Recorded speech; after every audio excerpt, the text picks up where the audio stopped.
There we go. Let's make sure everything works.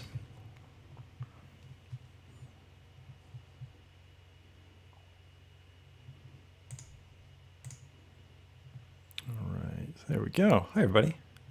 Just turning things on. All right, cool. Thanks for joining.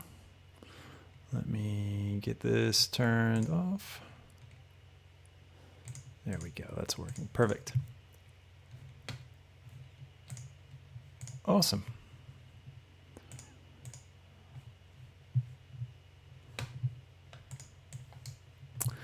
All right. Hello, everybody. Welcome.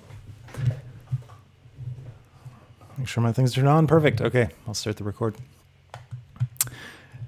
Hello and welcome to another episode of the CBaileyCast. Today, we're going to have a fun conversation with Rhett from Rhett Mankind, the YouTube channel. He does really, really cool stuff. He's an awesome artist in his own right, but he's also really involved in the NFT scene, and he's been involved in it for a little while and experimenting in Cryptoart and learning about it. And so I wanted to bring him on and have a conversation about this hot topic and begin to break it down and talk about the long-term life of this technology and how it might impact us as 3D artists. All right, so let me get him on, and we'll get started. Hello, Rhett. Hello. Thanks for joining. No problem. Good to be here, Chris. Yeah, thanks for giving me your time. I really, really appreciate it, mate. So, Rhett, let's just start off. You've been doing 3D art for a very long time. Like, you have been involved in the scene. And creating stuff as a 3D artist. How did you first kind of get started doing 3D and creating art? Look, I've been doing art and design for like over 2 decades now. So I've been doing it for what feels like my whole life pretty much. And straight out of school, I knew I was meant to do it. I used to go to, so I sort of finished the top 10% in art and design in high school. And then I thought I would get into any university I wanted, and they all rejected me from my portfolio.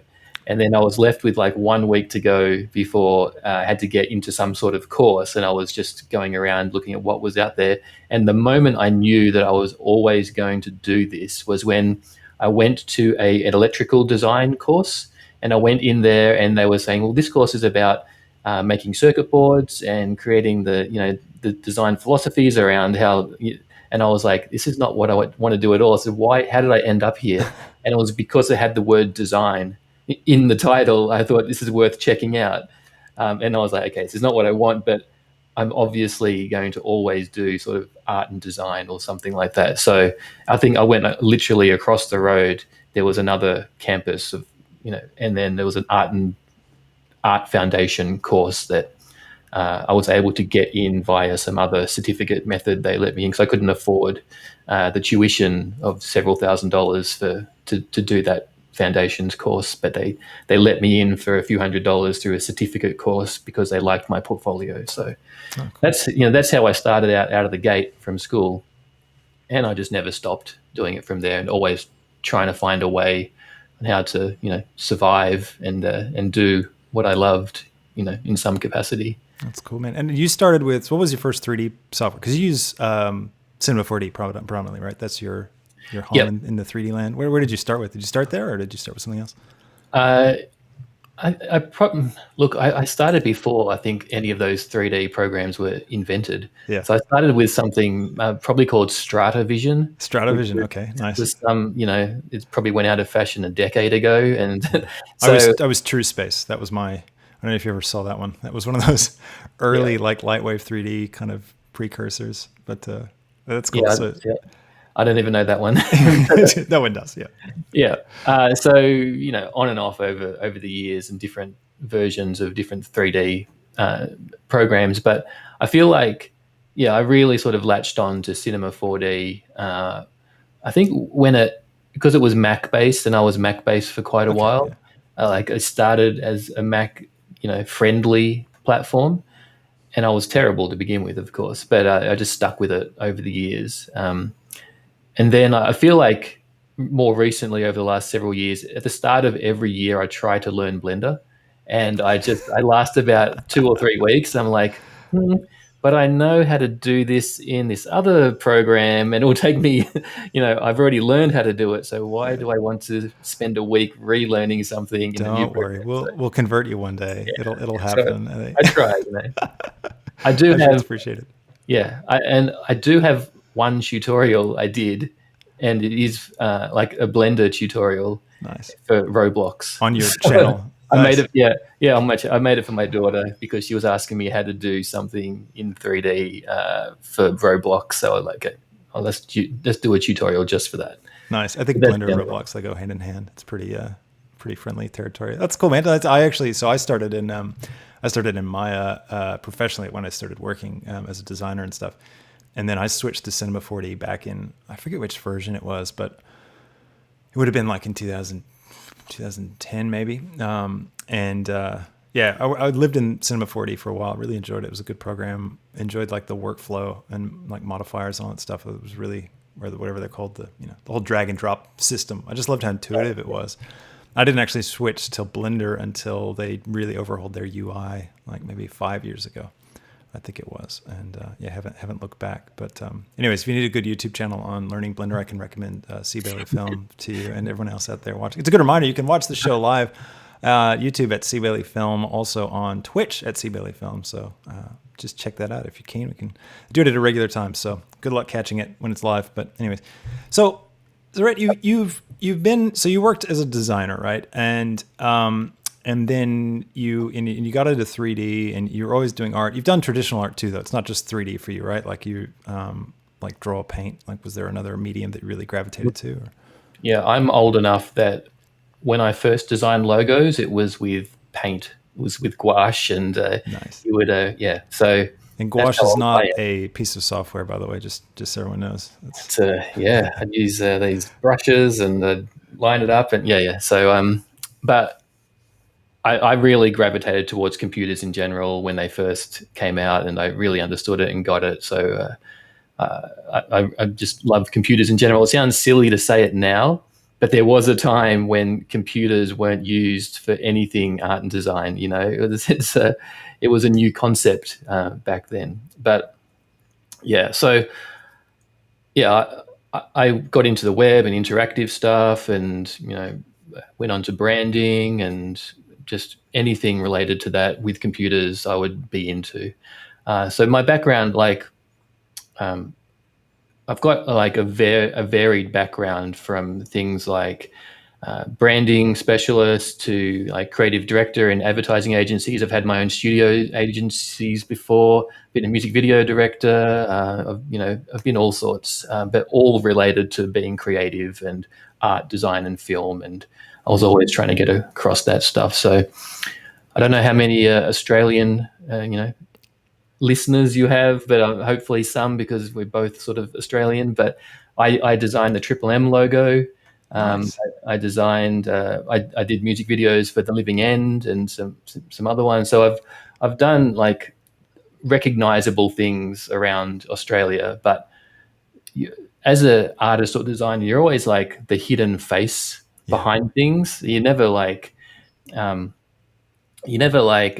rock star, or you never, like artists, in like proper artists, traditional artists, you think of, oh, that's, they've got a name and a face, whether it's like Ken Doan, or whether it's Salvador Dali or Pablo Picasso. Like, their name and their face, and that goes along with their art. Yeah. But in design, you don't really, people in the mainstream media don't really attach or associate the designers or the artists behind works. They just look at the thing and go, isn't this a great car? And there's no sort of recognition of the great designer behind it. It started to slowly move with Apple and, Johnny Ive and all the people behind it that do things. But generally, it's sort of the faceless, talented people behind the scenes which make all these things happen.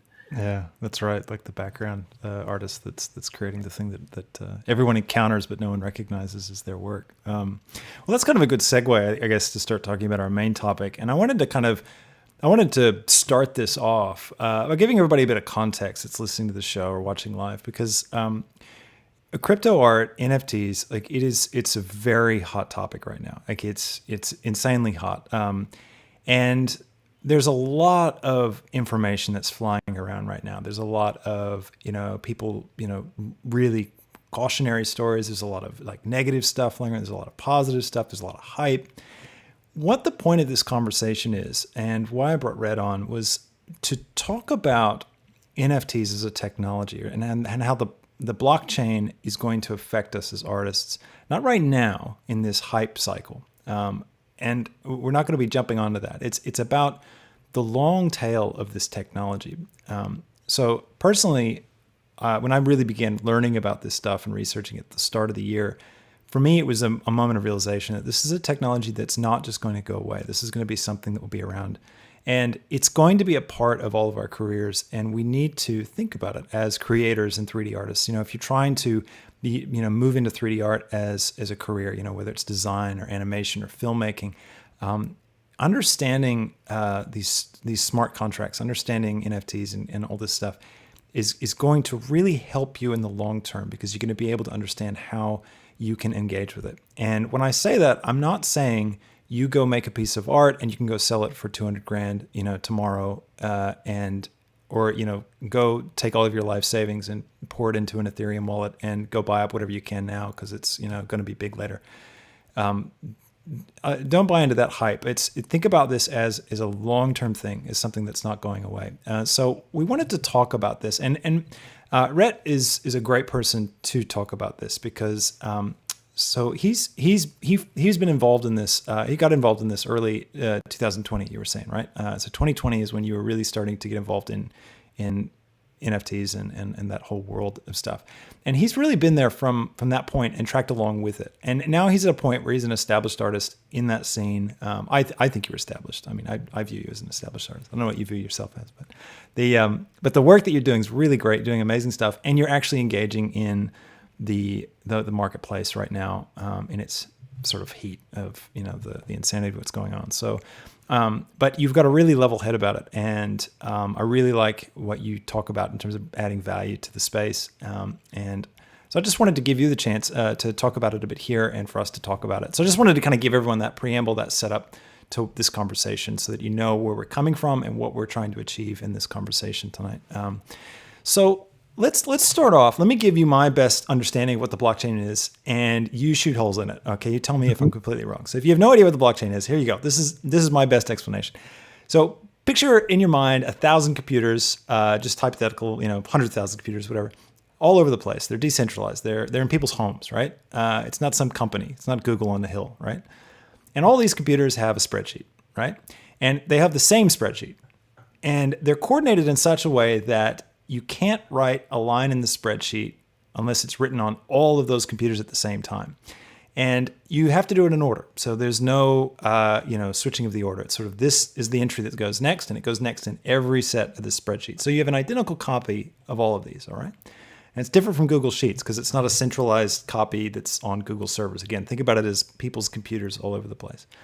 And so anything that's recorded in that record is basically a fully trackable, traceable transaction. So the next line is written in all these different computers, and it's verifiable because you can go through and you can see that they're all the same. And if there's an entry that's different on one of those spreadsheets, it's not true because it doesn't match all the others. And so that allows things to be kind of real in a sense. So I can say, all right, here's my one piece of cryptocurrency, and I'm going to give it to Rhett. And so it's going to be recorded now in the spreadsheet. Everybody sees that Chris gave this piece of cryptocurrency to Rhett. Great, good job, Chris. And then Rhett's got it now, and it's in that log. So it's a simple concept in some ways, and it's complex in others. I'm leaving out a lot of detail, but that's the gist of it. So am I getting it right? What do you think, Rhett?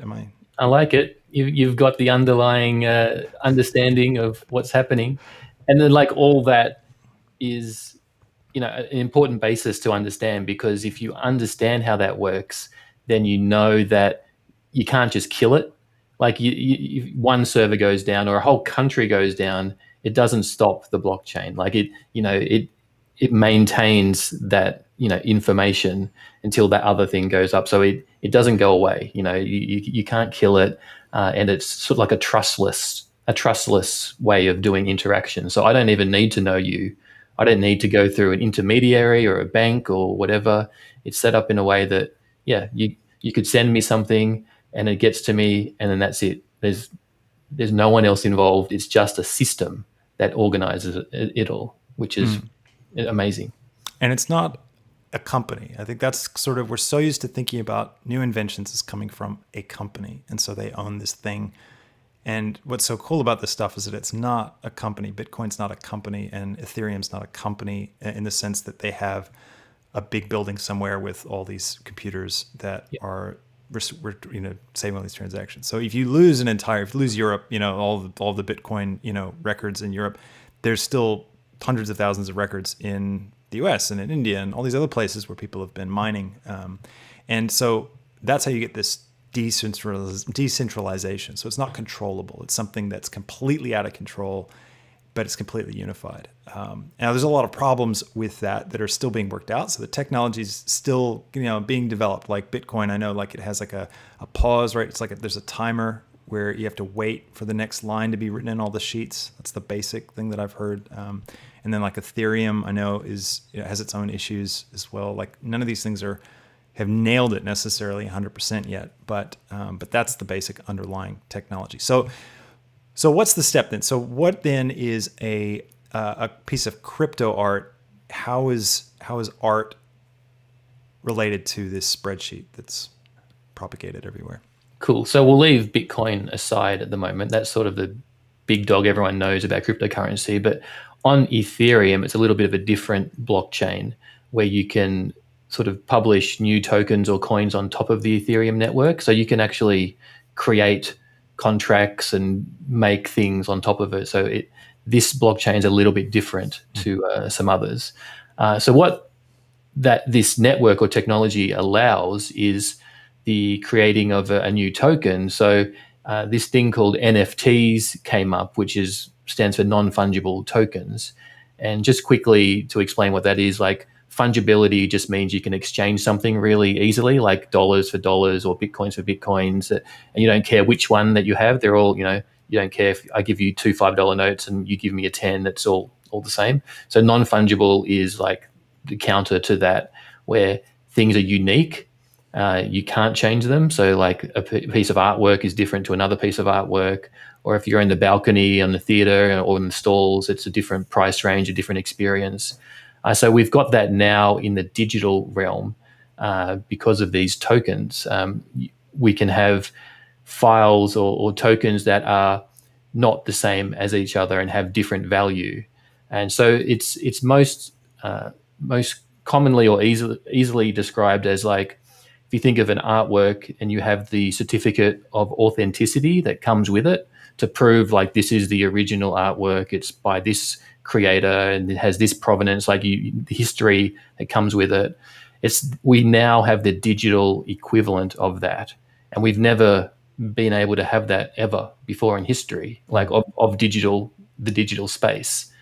And that's what the game changer is, because we can still infinitely copy files, copy and paste, email, everyone can see it, but not everyone has that certificate of authenticity to prove like this is the original, or this is the true one that I own, or it comes from this particular person. So that's the real game-changing thing here that is connected to the technology.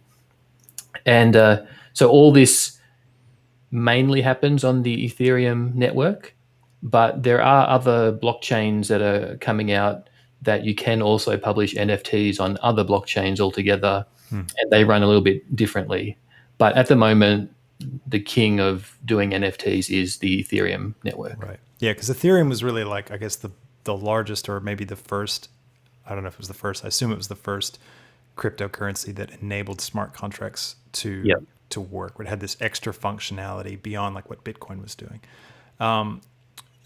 We've got all this stuff. Another good way to think about it is like a photograph, a famous photographer. You know how a photographer, they'll go and they'll do a shot and they'll print like 100 copies of that photo and they'll sign them and they'll write like 1 of 100, 2 of 100, 3 of 100. you can still like go onto their website and you can download a JPEG of that photo, right? You can go to the museum gift shop and you can buy a printed version of that photo, but it's not one of the 100. It's not like the actual print. And people still associate value with those 100 prints because they're the 100 prints that the artist printed out himself and said, these are the ones that are the real deal.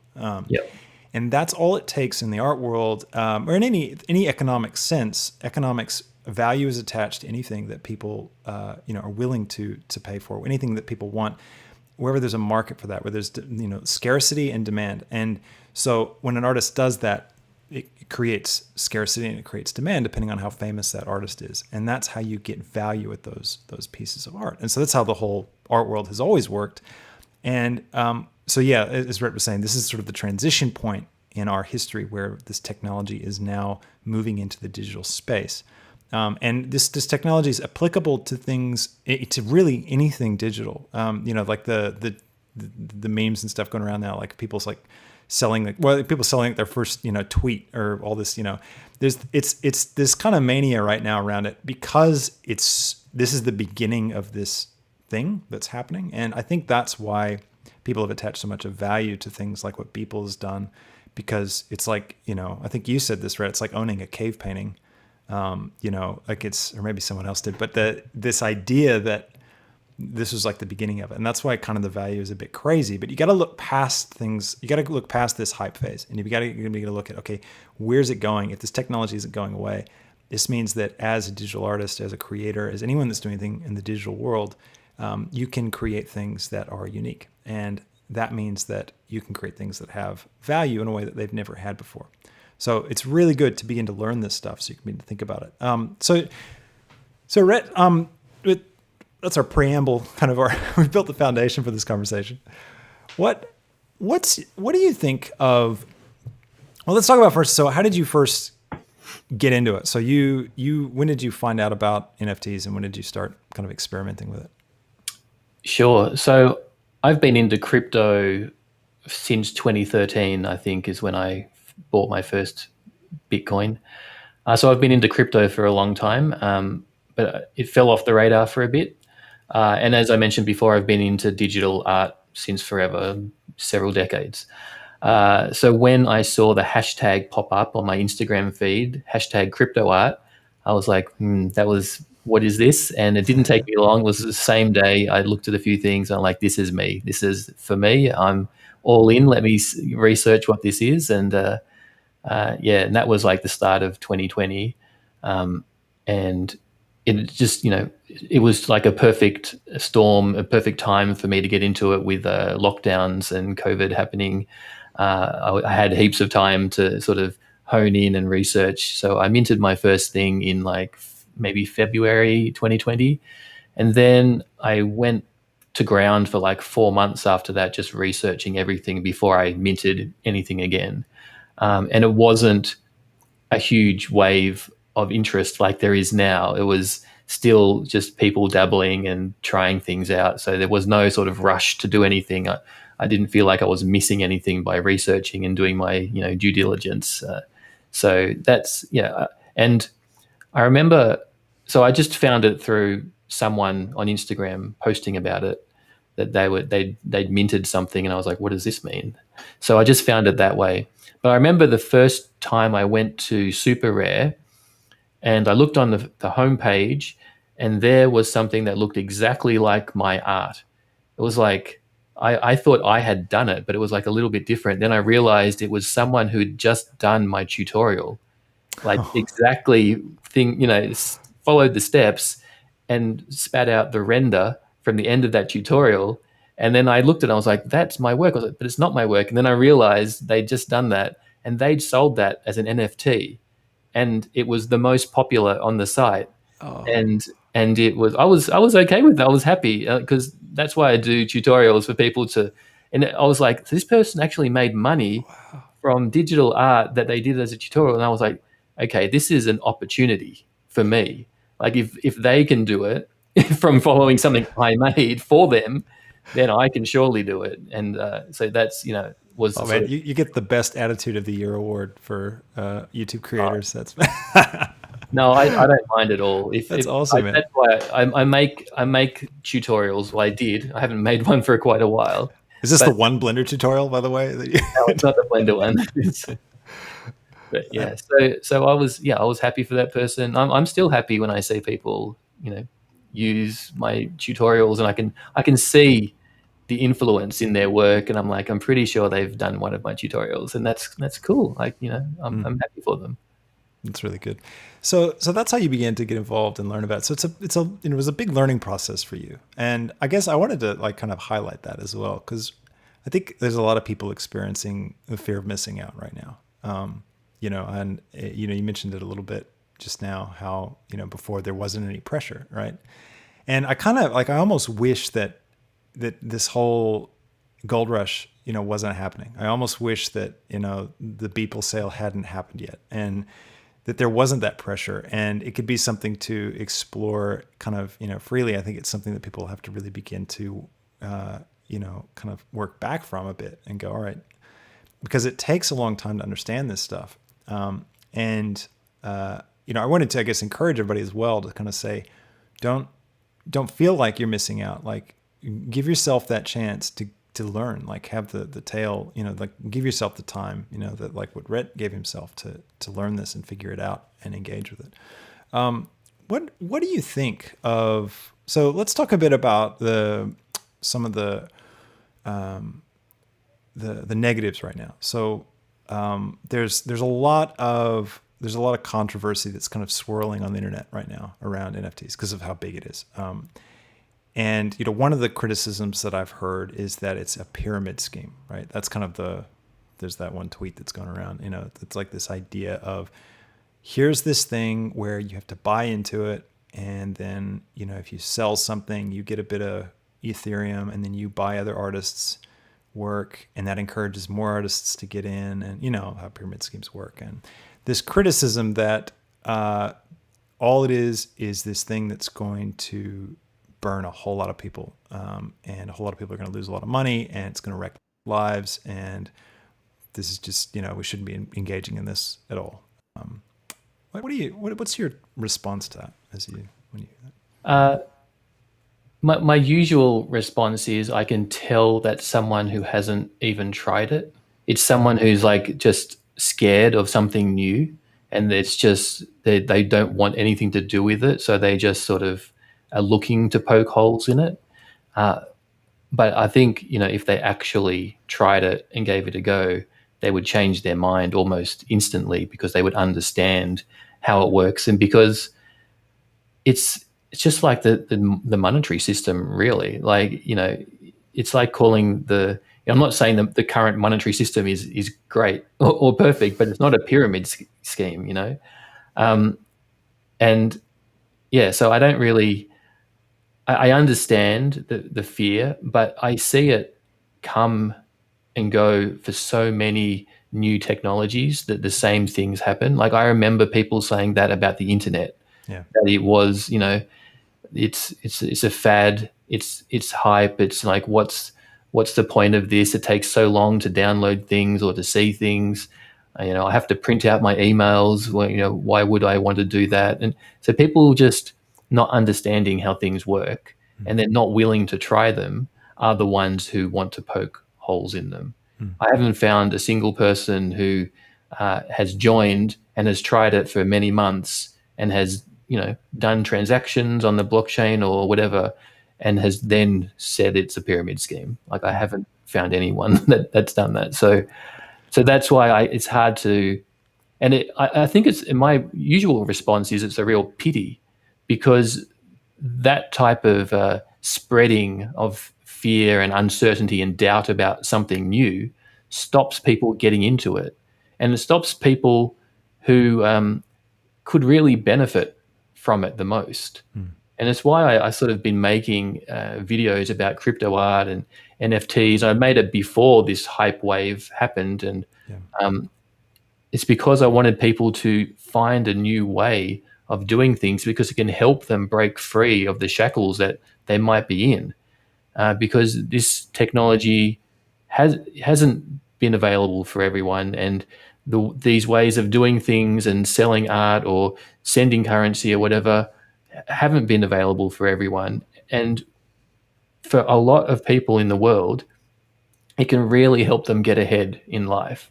And when people spread this fear about new technology that they don't really understand, they're really stopping people from getting into something that could really help them. So that's, is my usual response. So, like, I'm not angry at those people for spreading those sort of false rumors, but I just feel disappointed that it happens because these people usually just have read an article and then they're like, oh yeah, this is a reason why I can get my pitchfork out, and it not only stops people getting in, but also sometimes these people use this as fodder to harass artists doing things, and like generally, I found creative people and artists, they're the best people to be doing things. They're the least likely people to be wanting to do harmful things and to do things for malicious reasons. And like to see them get attacked is disheartening for me. I think it's part of the noise of all the attention it's getting. I see it as there's sort of three groups. There's kind of, you have artists that are just trying to create art and they are, engaging in this and selling their work. And then you've got people that are trying to make money. They're trying to make a quick buck. They're jumping on the hype.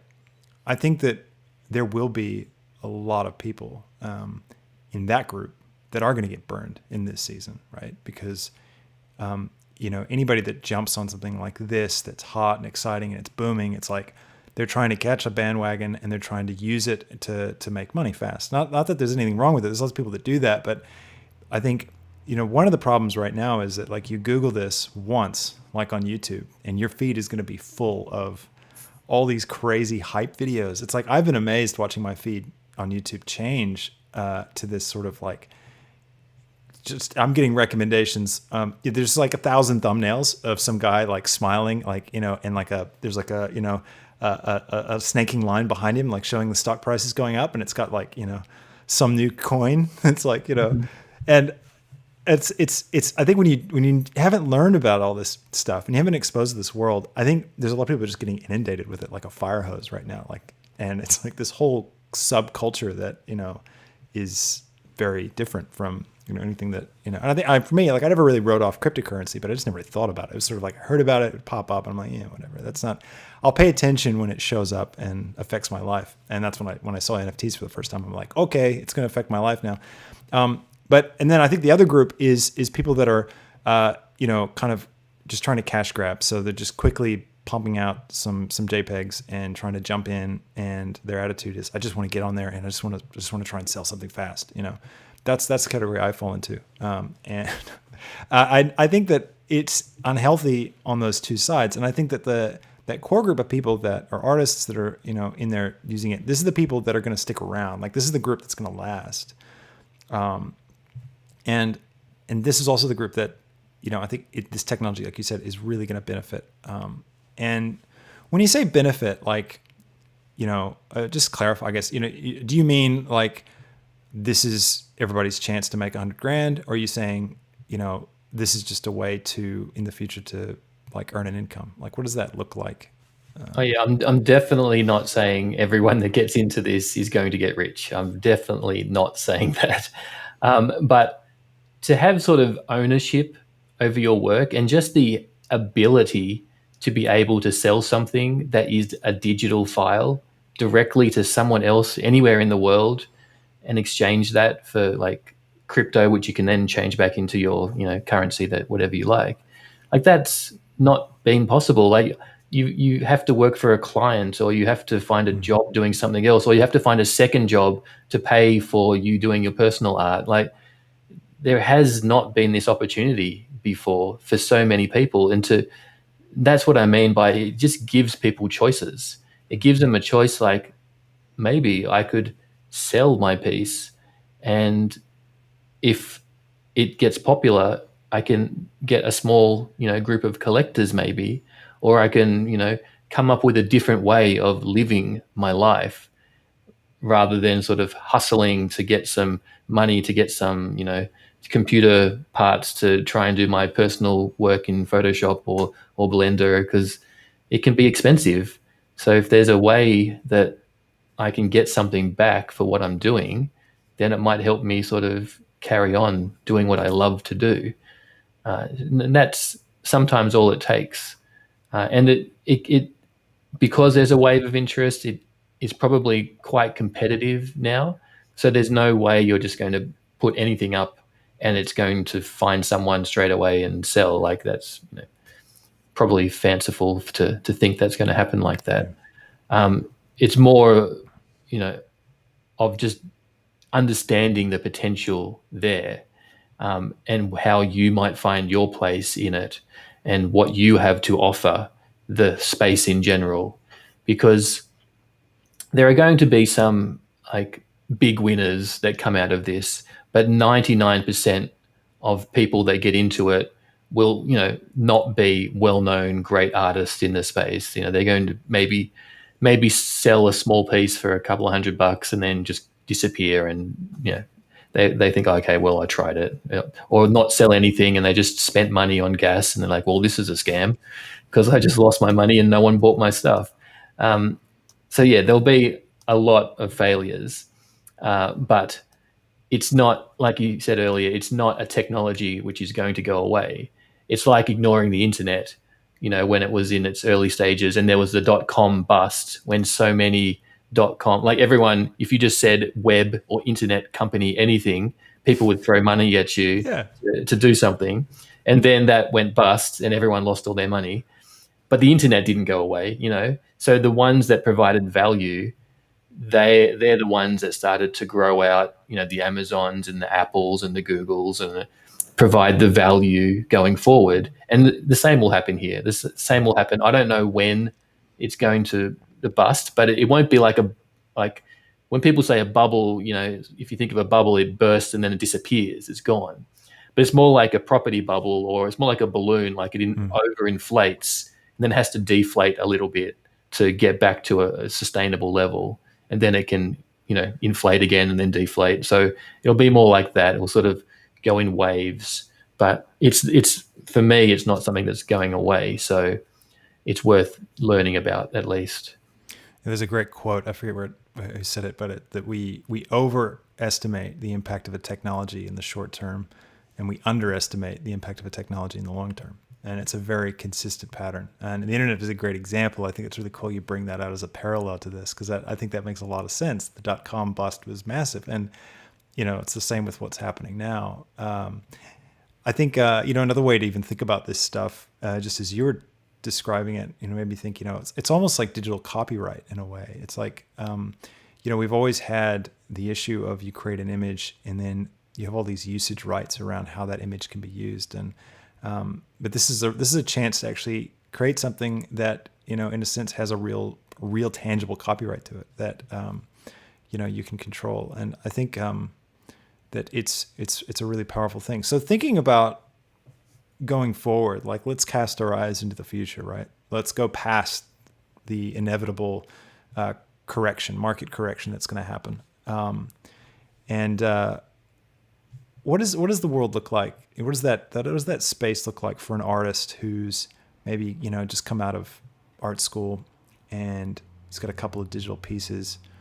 What does that artist need to be thinking about? What do you think that's going to look like, that process of setting up a career as an artist?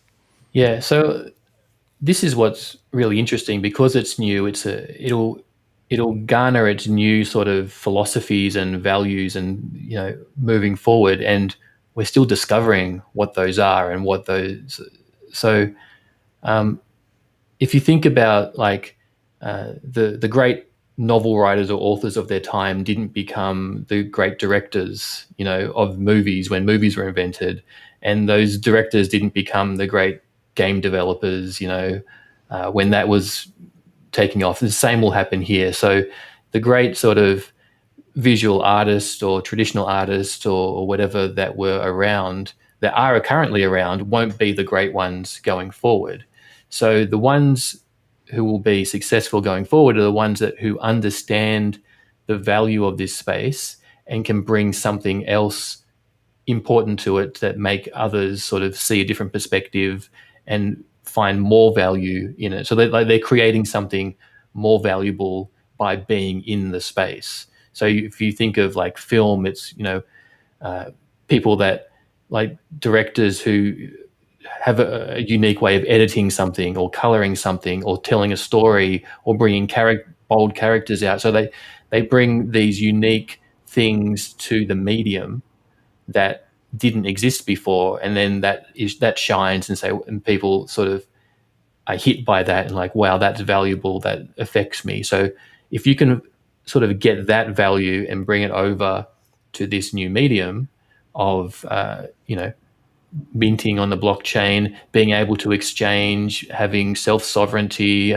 all that type of trustless interchange, and experimenting with how the smart contracts work and programming. And so if you can take the technology and wrap that up and bring your own value of whatever your art is, then that's how you'll have an impact on the space and people will start to notice what you're doing.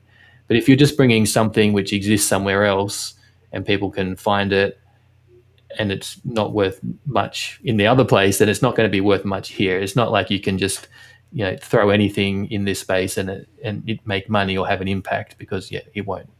So that's how I tend to think about it. How what can I bring to this space that's new but also valuable?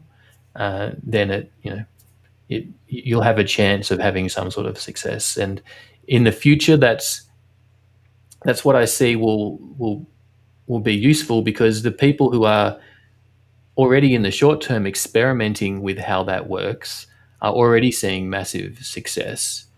They're experimenting with, how you buy and sell things, or how you do limited editions, or how you write contracts, and how you have collectibles like random or on bonding curves, and like all these types of things. They're sort of writing the rules right now on what works and what doesn't work.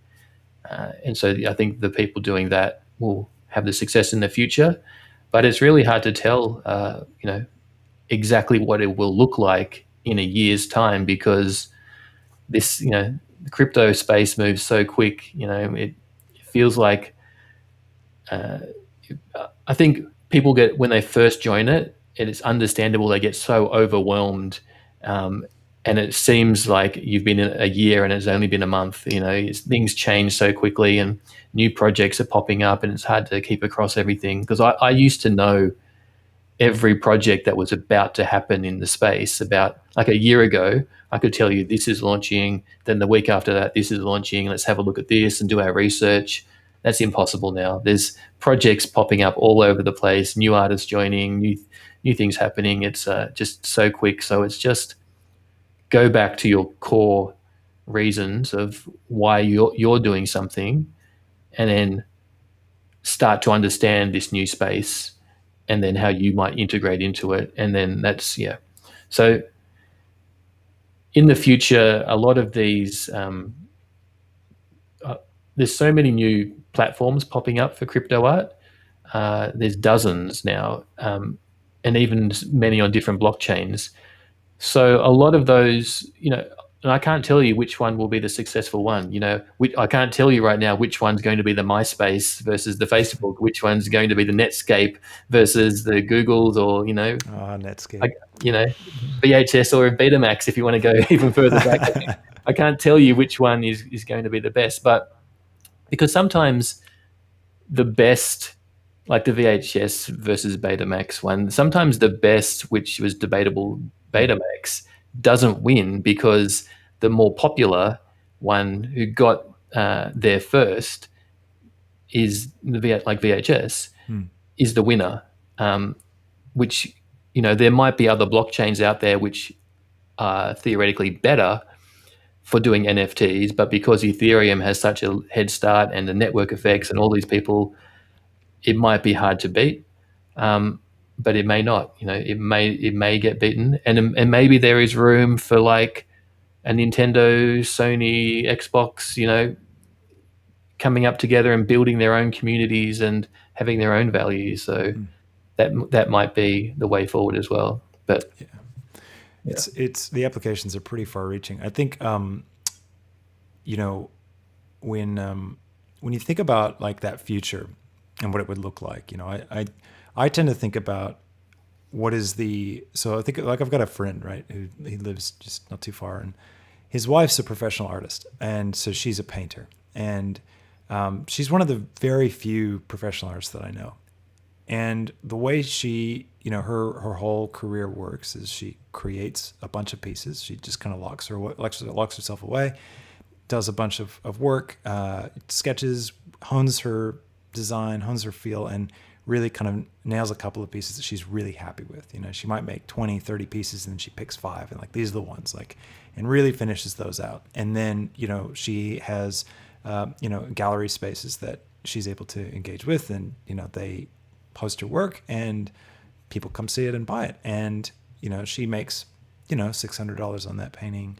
She'll make, you know, $1,200 on that painting, $2,000 on that one. And that's how she works. That's how she lives. And I think that, you know, we can look at that and go, okay, well, the art form is like, you could almost argue that, you know, this whole crypto art space is almost, you could argue it's a new art form, possibly, in the way that people are applying it. Like, there's so many applications to this, but I could see a future in a couple of years' time, post bubble, post hype, where that's what it could look like. You know, for anyone, you know, you would be able to create a bunch of pieces, hone your voice, hone your style, and go to these online galleries and host your work and see what happens. And I think that that's probably a good mindset to get into. Like, if you're interested in this, and I think that, you know, any 3D artist should be interested in this. You know, getting that mindset now of going, all right, well, you know, in the past, you look back, it's not full of history of artists that are, you know, rich, right? Artists usually don't have anything. And it's like, you know, towards the end of their career when they make it, or it says a quiet career, you know, where it's art that people will never hear about, but they find a little gallery that really supports them. They've got a couple of collectors that are really into what they're doing, and they always buy their work. And it's this modest corner of the market where they're able to create freely, and there are people that support their work. Very similar to, like, think about the Patreon system, you know, like that's a cool thing that's been going on, right? Like, people create stuff like me, like we create on my YouTube channel, you know, all this stuff, and then people join the Patreon, not necessarily because they're going to get something out of it, but just because they like what I'm doing and they want to support that. And it's very similar, I think, for a collector. I mean, correct me if you're wrong, but that idea of, you know, being able to support an artist is actually a pretty valid idea that that's out there. Definitely, from a lot of the large collectors that I've talked to, they are in it for that reason, trying to support the ecosystem, support the artists, and a lot of them don't intend to sell the works that they're buying. And I'm talking about the high end ones, but I am starting to see people who are on the low end looking for just small things to flip. That they are looking to make a quick buck. And I see those type of people will be disappointed if they're just buying anything, hoping it will make a profit. The next day it doesn't, and they're disappointed. You know, so yeah. I usually, what do I say? I think I put on my Twitter about a month ago. If you're going to, you know, buying advice, if you're becoming a collector, sort of buy work that you connect with from artists that you like, with money that you can afford to lose, and then you'll never feel like it's a bad investment. Yeah, that's good advice. That's sort of the mantra I sort of go by, because and from a personal collecting standpoint, I've only had seller's remorse. I haven't had buyer's remorse very often. Yeah, you sold to people, didn't you? Exactly. Yeah, I've only sold too early is my remorse. But yeah, I can't complain too much. I did sell a Beeple. Advice. I should have kept that Beeple, but you need a T-shirt that says at least. Yeah, that's all right. Nobody knew what was about to happen. That's really good advice. I love that advice. I think, you know, everyone should really listen to that. That's good. Like, if you are thinking about buying NFTs, you know, you need to think about yourself as a collector, and you need to get in that mindset. And it's a totally different discussion, I think, about what is a healthy and appropriate mindset for that. And I think that's a really good description of that. I want to get into process and talk a little bit about your art process and like how you create. But before we do that, I guess one other thing that popped in my mind I really wanted to bring up, and that was, and I'll see if you've got something you can add to this, but I wanted to highlight for everyone real quick, if you're new to this and you wanted to get into it, right now, NFTs and stuff, it's all happening on the Ethereum blockchain. And as Rhett mentioned, there are other blockchain technologies that are also implementing smart contracts. And so there's going to be more things available eventually, but we don't know kind of how that's all going to play out. So that's something you have to kind of learn and follow. But sort of a PSA to be aware of right now, if you're wanting to get into it, Ethereum has exceptionally expensive transaction fees. So when you initially start off, if you like move Ethereum from one wallet to another, like you've got to pay, an Australian, like for me the other day, I set up one, and for a lot of these platforms, in order to mint an NFT, you have to do at least one transaction. So, and that's a zero sum transaction. Like you're not actually being charged anything, but you have to engage with the blockchain through their system, and you have to pay. There's the gas fee, which you'll hear people talk about gas a lot if you start learning about this. And gas is this fee that's associated with how much it costs to basically write your transaction into the spreadsheet across all these computers, right? If you go back to that initial analogy.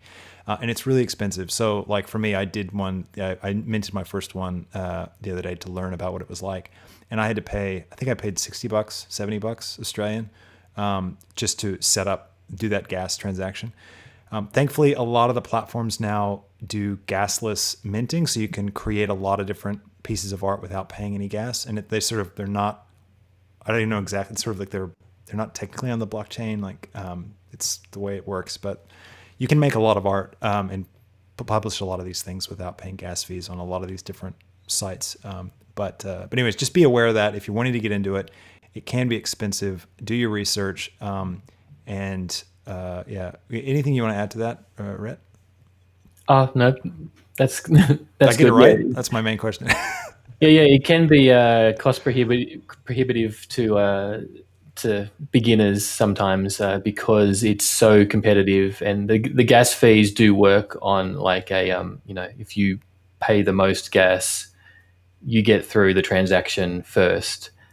So there's an incentive to if you've got an important transaction, then there's an incentive to pay more and more fees or more gas. That's what pushes the price up quite high. So the more popular this space is, the higher those fees are going to be until there's a change in the infrastructure. And that's a problem with Ethereum. You could kind of think of it like it's actually a design flaw in the scalability of Ethereum. And I know that like I've read like Ethereum 2.0, they're trying to address that and make that an easier thing. Another thing as well is the environmental impact, which is another criticism that people bring up about cryptocurrency in general because of all the Bitcoin mining. So this massive drain on power grids. People are sucking so much power into their GPUs to mine all this cryptocurrency. It's really bad for the environment. I know that from the research I've done, I don't know if you've seen anything more that you could add to this, Rhett, but I have seen that like I know like Ethereum 2.0, they're really trying to address that in the way that it functions so that it doesn't require all this power on the GPU side to mine Bitcoin. Is that something you've been aware of or see it changing, I guess, in the future? Yeah, I don't like they say it's coming, Ethereum 2.0, and that's going to change things and be better, and it will, but I don't think we can bank on that and just wait for that. I think it's a good idea to sort of be mindful of the environmental impacts just in general of everything we do, not just this space. So yeah, I think that's important to try and be mindful of all that stuff as well. But unfortunately, once again, I think the people that usually bring that up have read like one or two articles about it, and the main articles that are out there about that, I've read those same ones that people, because I asked people to tell me the sources where they're getting this information from, because I've been in this space a long time and I sort of feel like I know a lot about it. And then when someone tells me about something, I say, well, show me where it's from. These articles that most of this information from are riddled with misinformation, and they don't understand, how much minting a token affects the actual, blockchain or energy used, and it it's different to what is in their article, and people are equating like the whole usage of the whole system to one person minting something, and they're putting all that shame on them, which is far out, outweighing. It's sort of like blaming someone for minting an NFT for using the whole Ethereum blockchain. Right. Is like yelling at a photographer for using the monetary system. How dare you? You be part of this thing, which is, And once again, it comes from people who are just not interested in this whole thing and just want it to go away. And I think it's pretty sort of backwards thinking to think just this whole thing can stop. It's like saying, I don't like the internet, it causes carbon emissions, I think you should just stop using the internet. I was like, okay, you're probably right. If we stopped using all the servers around the world, and it would have an impact. But when you look at that, what that impact is and who you're going after, when you see how infinitesimally small it is, it's crazy compared to, if you eat meat and you use electricity in your home, you probably use already way more than minting a single NFT would use. So there you go. It's crazy. You heard it here first, everybody. Veganism, it's the way to go. All right.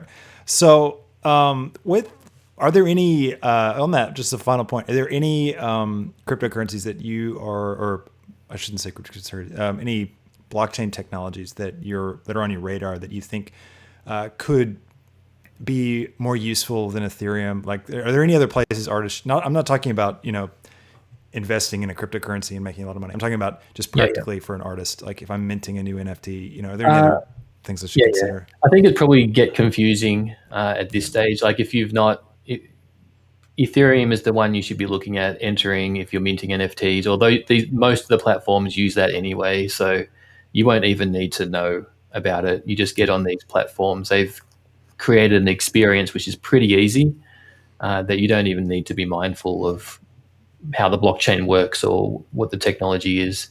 But for other people, if other people are experienced, I'll mention some up and coming ones like Flow blockchain. Luxo hasn't been released yet. That's interesting.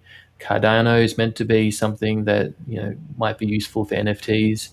But a lot of these are unproven yet, and they're just things maybe to think of for the future. Are there risks for an artist? Like say, I go mint an NFT with Cardano, right? Is there a risk that if that blockchain doesn't eventuate, that technology fizzles out, does my artwork go with it? Well, your artwork will be connected, or the token you create will be on that blockchain. So it will always be there. But if no one's using it, it's a dead blockchain. It's like having your profile on MySpace. It's there, but no one cares, and so it's not useful to anyone. So that's an interesting point, I think, maybe to be aware of, is thinking about like the value of your work has some connection to the platform that you're using, the blockchain platform that you're using. Is that like? Yeah, and also, I don't know if it's a huge deal, but whenever you mint using one of these platforms, say a Super Rare or OpenSea, Rareable, Maker's Place, there's heaps more, you're using their contract to mint to the blockchain. So they're putting their little bit of metadata in saying this originated from this platform, and it goes onto the blockchain, and that's there forever. So everyone can see where that was minted from. I don't know if it's a big deal or not, but if that becomes like a hated platform for some reason, then that's always going to be there, that you used that platform to do your minting. But I can't foresee any huge problems with that, apart from it just being a dead platform, and you can always migrate that. It's on the blockchain. You can always open that up in some other platform. Yeah, right. You can mint something in OpenSea and then sell it, and then somebody else could sell it on, like, I don't know, Maker's Place, for example. Yeah. So one of the big things that could be a downer with that is one of the greatest things with the smart contracts is they've built in, a lot of these platforms built in 10% royalties that go back to the creator. So And that's every time that sells, every right? time someone sells a work that you created and sold on the primary market, 10% or whatever, it's usually 10%, goes back to you as the creator every time it changes hands and sells, whether it's for profit or a loss on that other person's side. 10% goes back to you. So there are ways to bypass that if people are trying to be sneaky.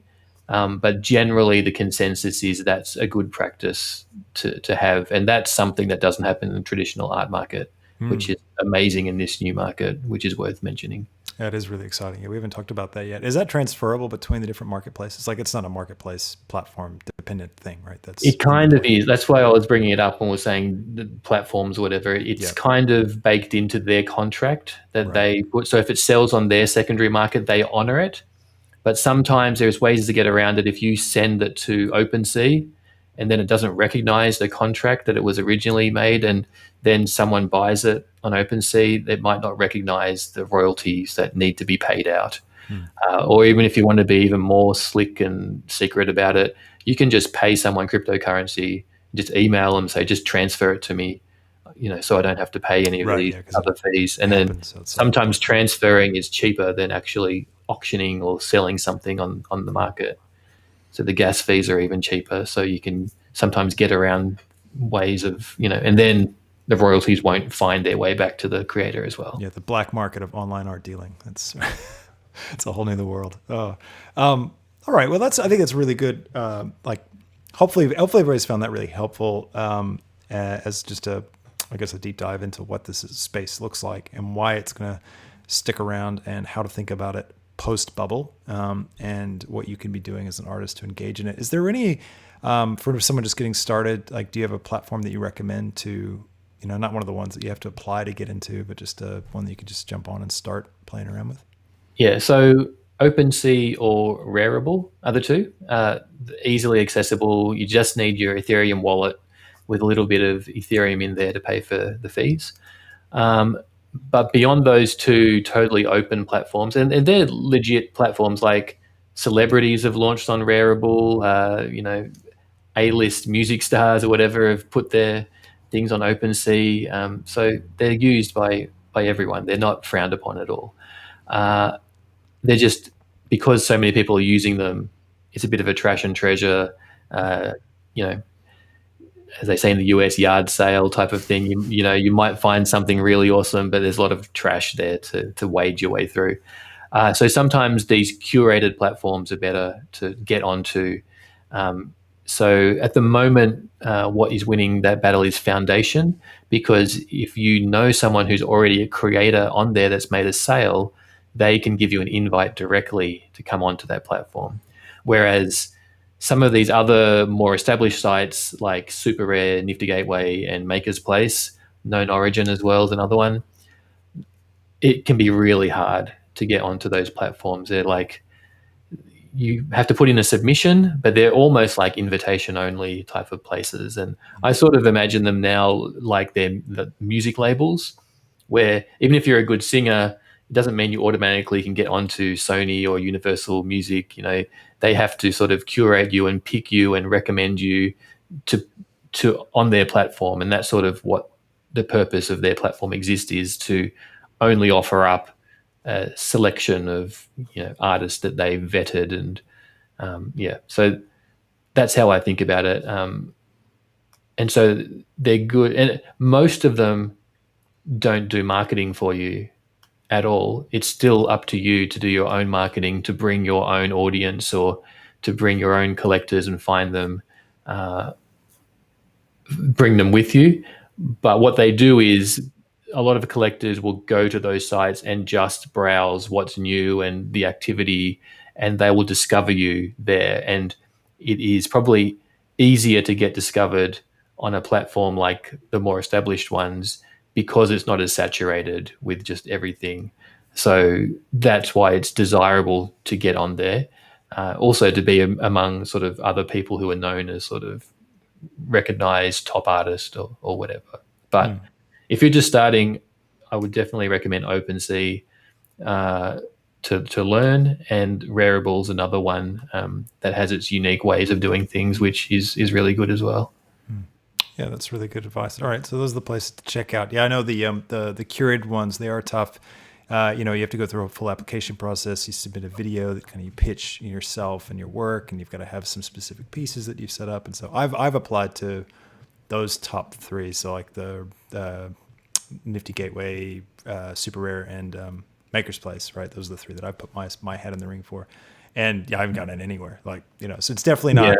And at the moment, it's I can imagine they're just getting absolutely blasted with submissions. Like you go into Super Rare and you submit. I love their submission. They're all Google Forms. Like that's the best part, And like the Super Rare one says, we're launching next year, And it's like, I bet they wrote that like last year at some time. Yeah, exactly. Yeah, I probably used the same one. Yeah, that completely. It still says we're going to launch next year, but in the meantime, thanks for it. But one thing that has been cool though is like with Maker's Place, for example.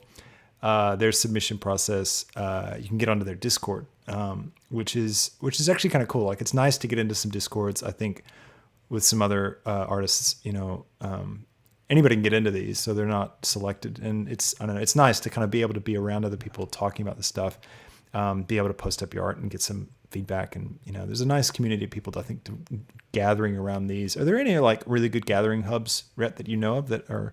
Yeah, I've had to learn all that stuff. I don't think I even used Discord before getting into Cryptoart, but I've really been enjoying it. Yeah. It's I've had to learn so much. But yeah, there are lots of great Discords. Every one of those platforms has a Discord you can hang around in and talk to people. But just in general, I hang around sometimes the Whale Discord. This is a whole different realm as like social tokens, and there's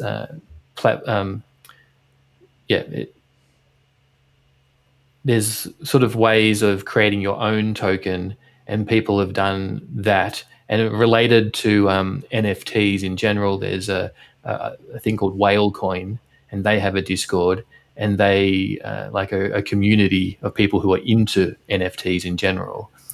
And like they regularly have Twitch streams, they have poker nights, they have online games that you can play with people who are just into similar things. And then they just chat about NFTs in general and what's happening around the space. So that can be an interesting one to get into. That's discord.gg/whale, I think is their Discord. Yeah, cool. Awesome. Yeah, it's a really growing community, and I think there's a lot of fun things going on, so it's worth checking out.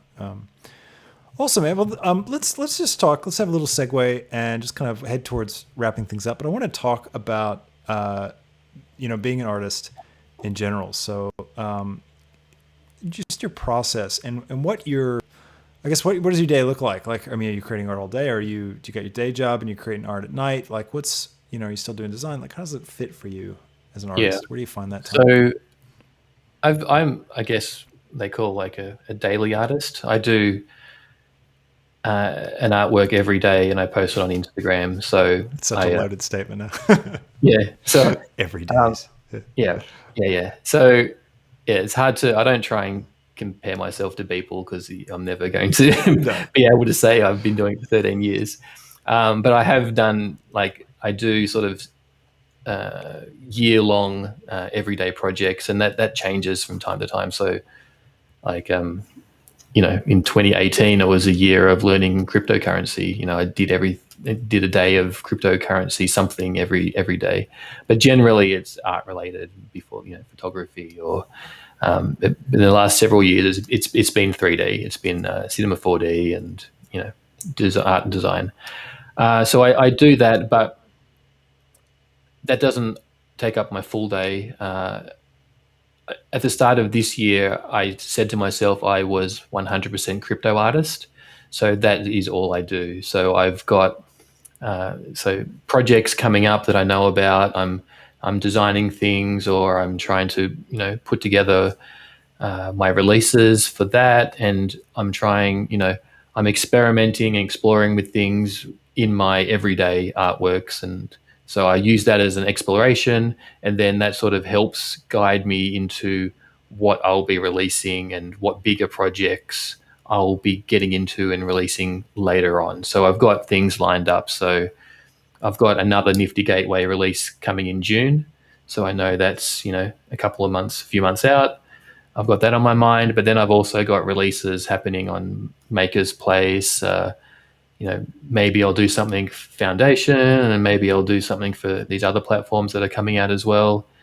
So I'm planning what I'll be releasing, why I'm releasing it, making things around it, and then I also have my YouTube channel that I put up a video pretty much every week to do with crypto art. Generally, it used to be tutorials for Cinema 4D and Octane, but now it's pivoted to crypto art because it's really taken off, and that's all anyone asks me about nowadays anyway. That's right. So, but I still love the art of it, and I still love the learning and the exploring, and I'm always to push myself to get something out every day forces me to just pick up, to open the program at least and to do something, and then that's often all that's needed to get me going for a few more minutes, a few hours, and then something comes out. And sometimes it's just learning how I can get something out within 15 minutes that doesn't look like crap. And I'm like, okay, I've learned something new, how I can do something really quickly and it looks okay. And maybe I learned a new technique in doing that. So, yeah.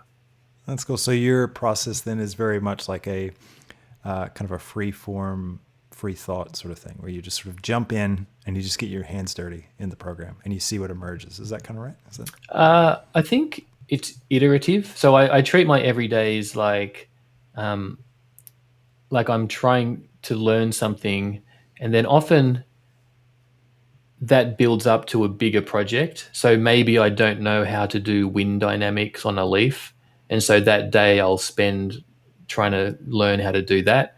And then once I figure that out, I'll post up something to do with it. I'll make it look, presentable. And then the next day it will be like the lighting, how do I get some translucency or lighting to come through that leaf?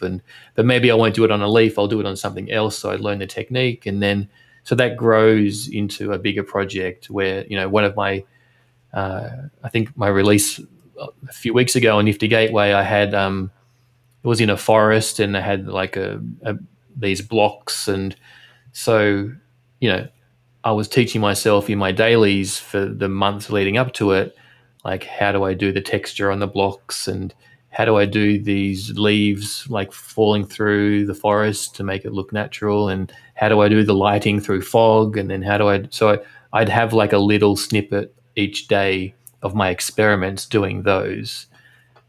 So I guess they're an artwork in their own right, but I'm doing those as an iterative process so I can learn.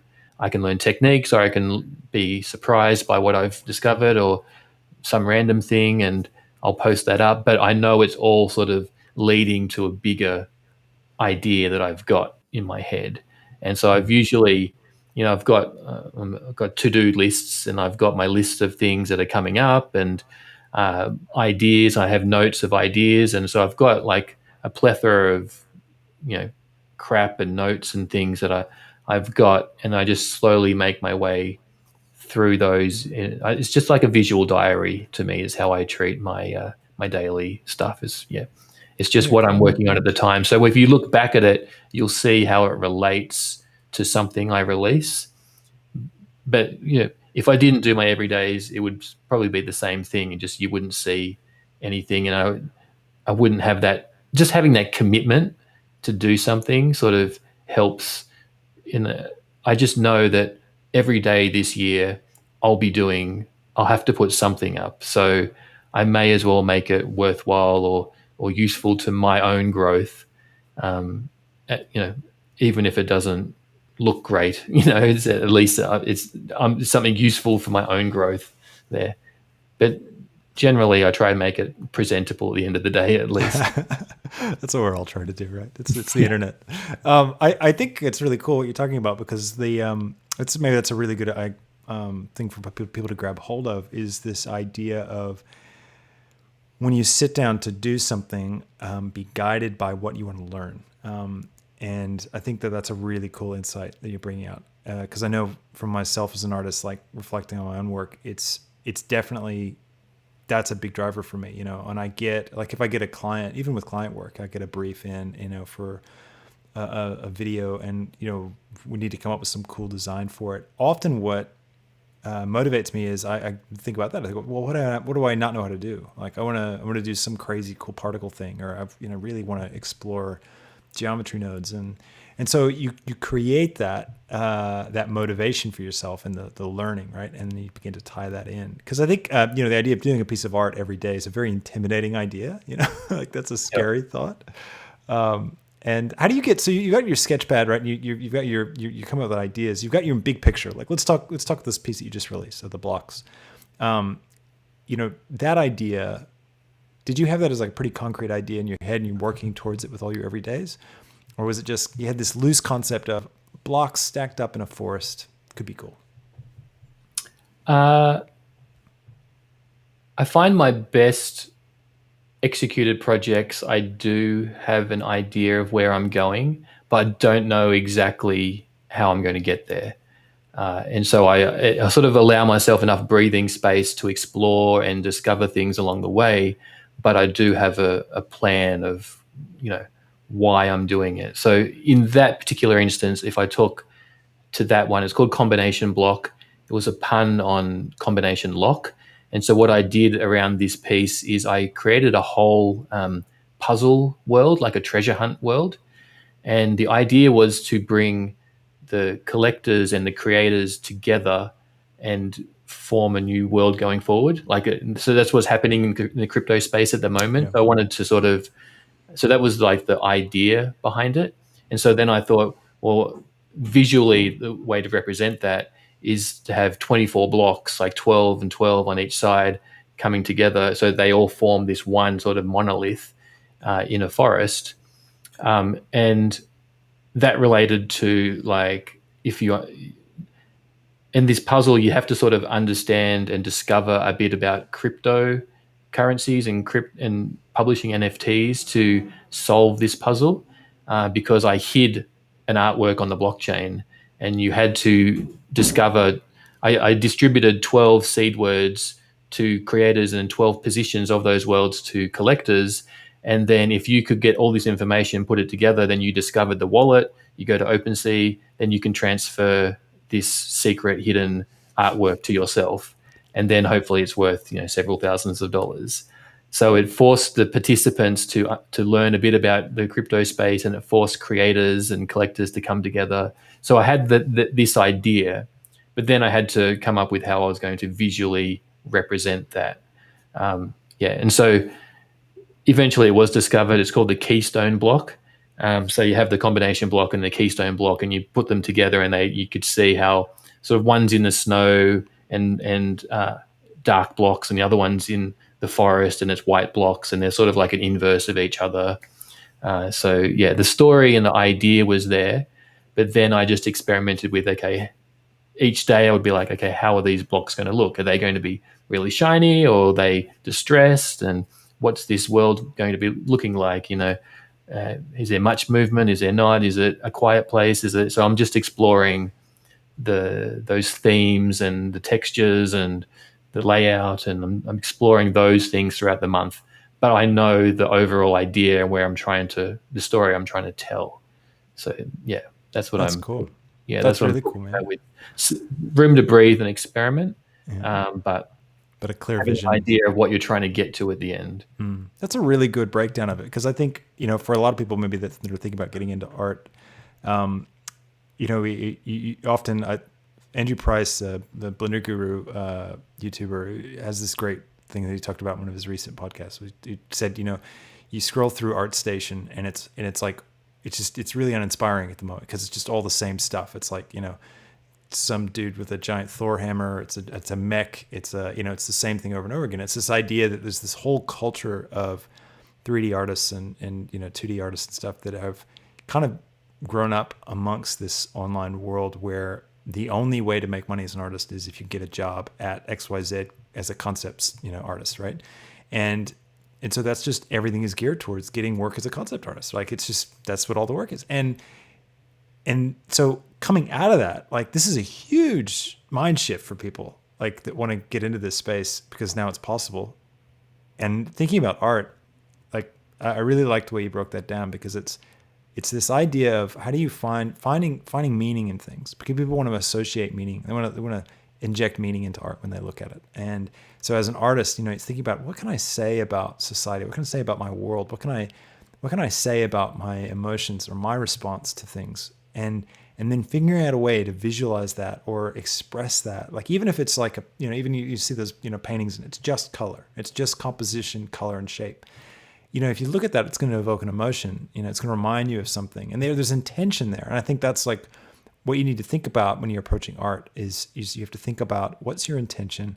And it doesn't have to be hugely complex, but even just thinking about it a little bit will set you on a really cool path to begin to come up with ideas like what you're describing, Rhett, where you've got the block in the snow and you've got the block and you've put them in different places. And it's like, well, what does that mean? And how is that representing this new world that you're describing with your work? And it's fun. And I think the more interesting it is, the way people just really get a hold of it. Like, they latch onto the concept, like you look at the stuff that, what are the most popular things that Beeple has done, right? And like, they're things that are kind of hitting this chord, like the Bull Run thing that everyone always talks about. You see a lot of, it's like that really captures a moment in history, and then became a piece of history in the midst of that. Like, there's some narrative to that that's really emotionally impacting. That's why I bought that one. That's right. That's the one you sold too, right? You got two, right? You sold one. I sold one. Yeah. That's right. You'll be able to buy your house one day with that, I'm sure. Hopefully, yeah. Hopefully that. That's saying a lot in Australia. But hey, you got to be in it to win it. Well, Rhett, I really, really want to thank you for your time. It's been an absolute pleasure getting to talk to you about all this stuff, and I really appreciate you putting yourself out there to explain it for us. And I appreciate your content. I found your channel to be really encouraging and informative and level-headed in a sea of noise at the moment. And so your tone and approach to the material, I think, just hits a very, very, really good chord. And I found it really, really encouraging and helpful. So I'd encourage everybody to check out his channel. You can find it at Rhett/Mankind, right? Is the name of the channel. I'll put it in the... Oh yeah, if you search Rhett Mankind, it'll come up. But literally, if you just search what is an NFT, what is Cryptoart, I think I've got the top result for each of those. Yeah. That's it. You're the main YouTuber at the moment for that. So check him out. I'll put the links in the description and the show notes as well. And where can people find your everydays? Where can they check that out? On Instagram, Mankind. So MANKIND. That's it on Instagram. And on Twitter, it's Rhett, RHETT. Okay. Yeah. So go hunt him down and follow him in all those places and appreciate his work. Have a look at it. It's some great stuff.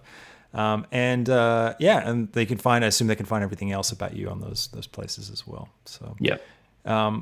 Awesome. Well, thank you again for your time and for sharing with us your insight into this crazy, scary world of NFTs. I hope that everybody who listens and has watched this, I hope that you're able to take away some things for yourself and get a bit better context about what's going on. And I hope that you're encouraged as I've been, as I've learned about it and learned about this technology as an artist and what this means for us all going forward, not to be multi-billionaires, but to just have a new way to create unique pieces of art that have value now. So, well, thanks so much. And I'll catch you in the next podcast episode. So stay tuned for that. And until then, we'll catch you later. See you, everybody. Bye.